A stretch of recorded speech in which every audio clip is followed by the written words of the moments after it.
Vsi vemo, da posel delajo ljudje in poznati prave ljudi, poznati ljudi, ki imajo znanje, ki imajo kvaliteto, je seveda izjemno pomembno. Na eni strani zato, da lahko pridobimo in privabimo ustrezne sodelavce in tako pojačamo svojo ekipo, na drugi strani zato, da vzpostavimo prave kontakte in kreiramo določene poslovne priložnosti.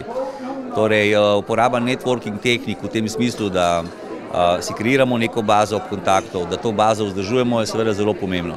Težko bi rekel, da gre za zelo konkretna znanja in veščine, gre predvsem za to, da imamo resnično empatičen in iskren odnos do tega, kaj drugi ljudje počnejo, da nas te drugi ljudje zanimajo. Ljudje ponavadi to začutijo in to cenijo. Seveda je treba takšen odnos potem tudi vzdrževati in ga gojiti. Moje priporočilo gre v smeri tega, da to obravnavamo kot neke vrste banko, v katero vlagamo naše napore, naše kontakte, naše odnose in seveda, kdaj pride tudi priložnost, kot te banke lahko kaj dvignemo v obliki usluge, nasveta, morda kakšnega priporočila. Kakšne druge konkretne tehnike razen tega seveda ni, kot to, da te kontakte vzdržujemo.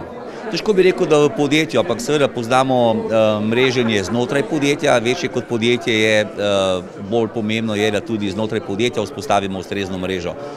Gre predvsem za to, da imamo kvalitetne odnose, da imamo iskreno razumevanje, kakšne so potrebe in motivi naših kolegov, kako jim lahko pomagamo in seveda obratno tudi, kaj lahko oni pomagajo nam.